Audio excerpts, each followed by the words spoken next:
那就开始吧。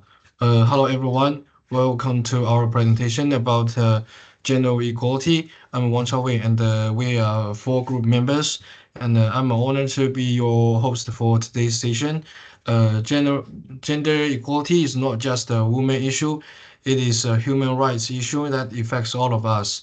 It is also goals 5 of the United Nations Sustainable Development, and plays a vital role in achieving peace, preservability, and sustainability. Today, we hope to raise awareness and inspire action by presenting real data, meaningful insights, and practical solutions.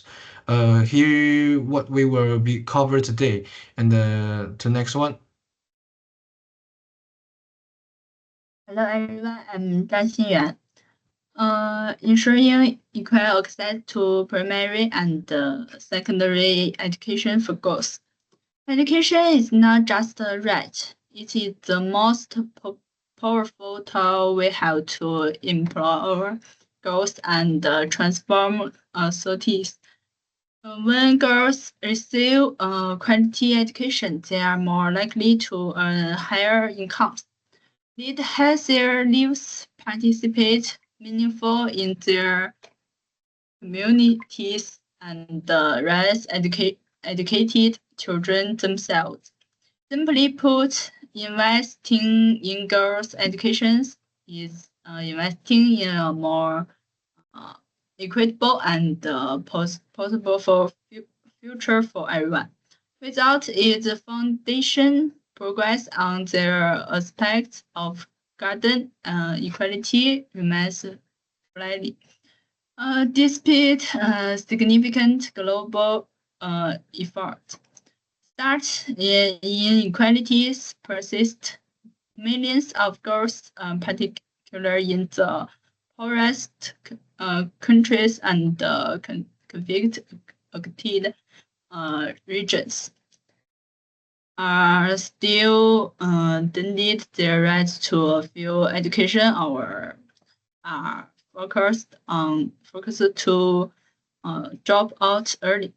Key bars include poverty.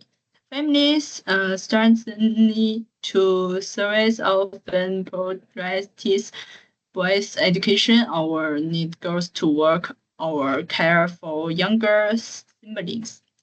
Harmful practice early and focused marriage as well as teenage pregnancy, aborting, and many girls schooling.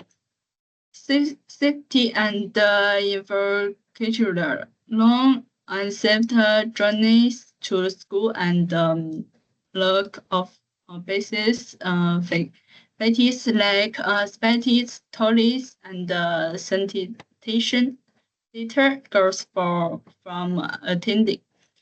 Social norms and discrimination.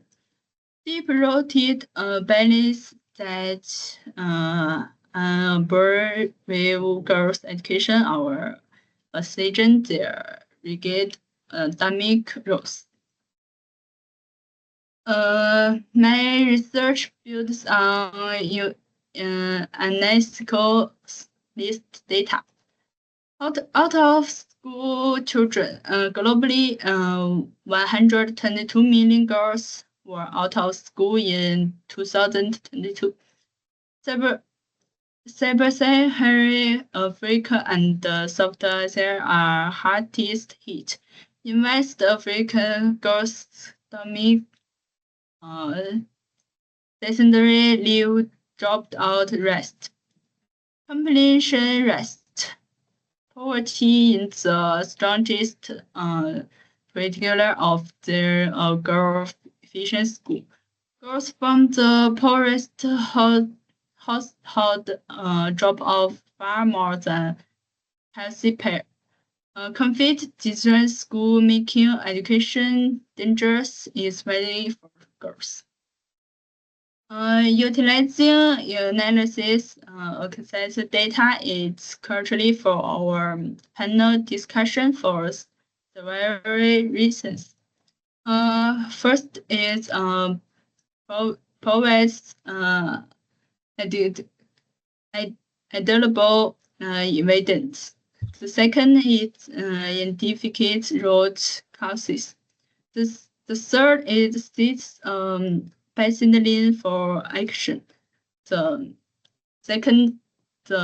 last is connect to sources for closing the gender gap in primary and secondary education is not merely an educational goal. It's a premise from achieving true gender equality. The data from UNESCO shows us where the challenges are greatest. Second, we need sustained investment policy creating poverty and safety, and a global commitment to changing the norms that hold girls back. Ensuring every girl can learn is the smart and the right thing to do. Thank you. Okay, next one. Hello everyone. I found an article. Its title is "Advancing Gender Equality in the 21st Century: Challenges and Opportunities." So first introduction is gender equality refers to the state in which individuals of all genders have equal rights, responsibilities, and opportunities. It's recognized as a fundamental human right and is enshrined in international frameworks such as the Universal Declaration of Human Rights and the United Nations Sustainable Development Goals. Yet deep-rooted social norms, institution discrimination, and economic disparities continue to perpetuate gender-based inequalities worldwide. The barriers to gender equality is major obstacles include cultural and religious norms that reinforce gender strategies, lack of access to reproductive health care, limited access to leadership and decision-making roles, gender-based education and media representation, open care and domestic responsibilities disproportionately by women. So there are some evidences from the article. First, women are overrepresented in low-paying and informed sectors. The global gender pay gap remains around. Second, cultural and religious norms that reinforce gender stereotypes. Third, gender-based violence, sexual harassment, and restrictive legal frameworks continue to undermine equality efforts. Fourth, unpaid care and domestic responsibilities disproportionately borne by women. Next, 20%, according to the International Labour Organization. Above all, women occupy only about 26% of parliamentary seats worldwide. Okay, that's all. Thank you. Okay, for the last one.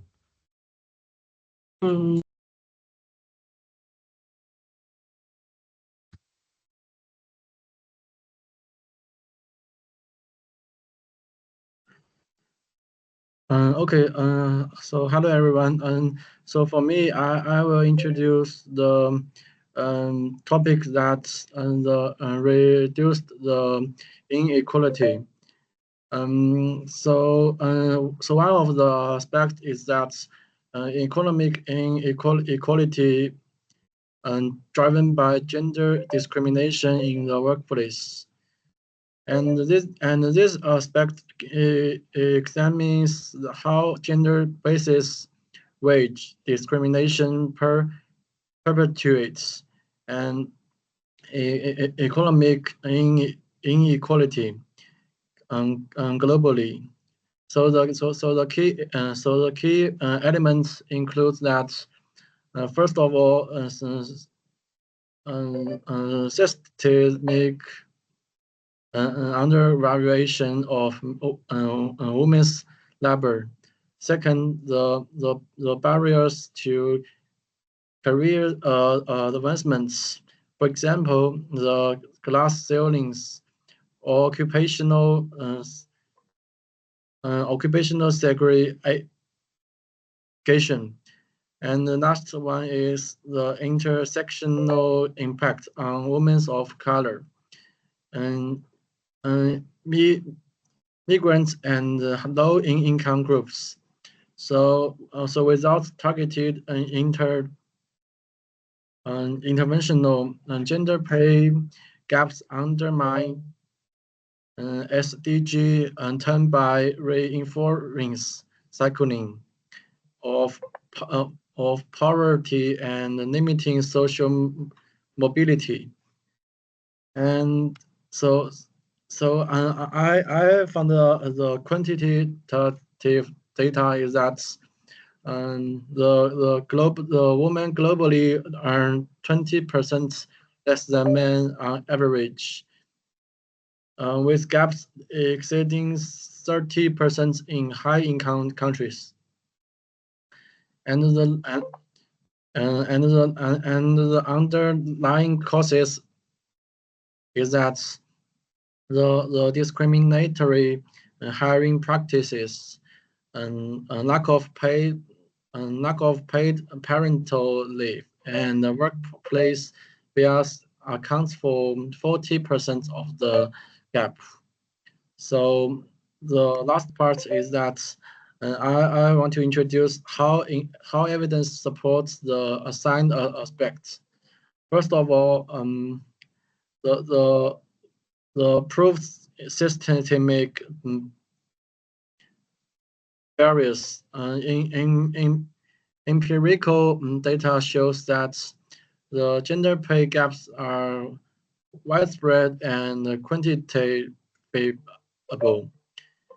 And the second one is reinforces intersectionality, highlights compounds disadvantages for marginalized subgroups. And the third one is identifies policy policy levers, and the evidence on causes informs actionable solutions. And the fourth one is links to SDG 10, economic disparities driven by discrimination directly contracts and target 10.5. Adopt policies for greater equality. Okay, that's all. Thank you.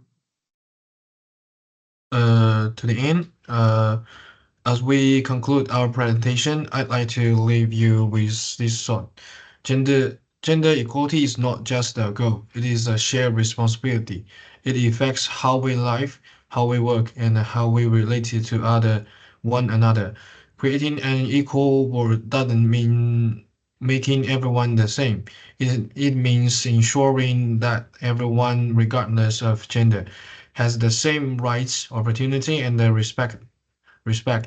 Change that doesn't have to start with grand gestures.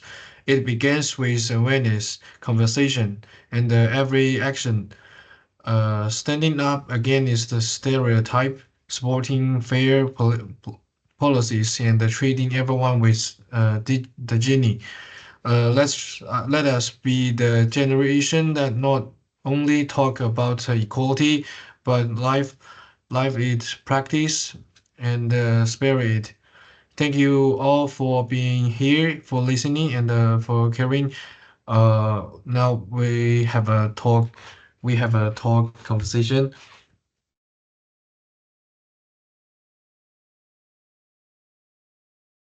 The first question is about what is the core connotation of gender equality?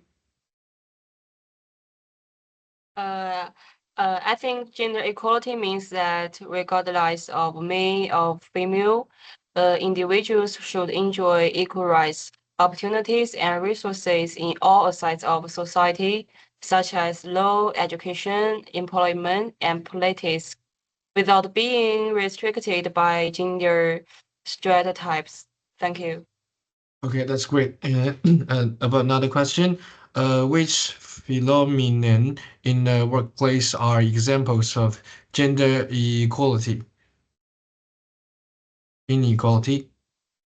I think implies including women facing discrimination during recruitment because of their gender, receiving unequal pay for equal work, hitting the gas clipping during promotions, or men being limited from pursuing traditionally female dominated classes like nursing or early childhood education due to gender basis. Okay, thank you. Uh, and then the third question is about how can we practice gender equality within families? So for me, I think by sharing household chores and childcare responsibilities equally, respecting family members' career choices and interests, and avoiding defining roles based on gender. For example, the man work outside and the woman take care of the home. Okay, and the fourth question is what is the significance of gender equality for social development? I think it promotes the full utilization of talent, reduces waste of social resources, drives economic growth. For example, when more women participate in the labor market, and decreases the incidence of gender-based violence, contributing to a more harmonious society. Thank you. Okay, for the last question, what are some common gender stereotype? I think, for example, boys should be gentle and quiet, while boys must be touched. Women are not suitable for a crisis section, technology, or engineering. Thank you. Okay, thank you everyone. Today is about our talk and our presentation. Thank you.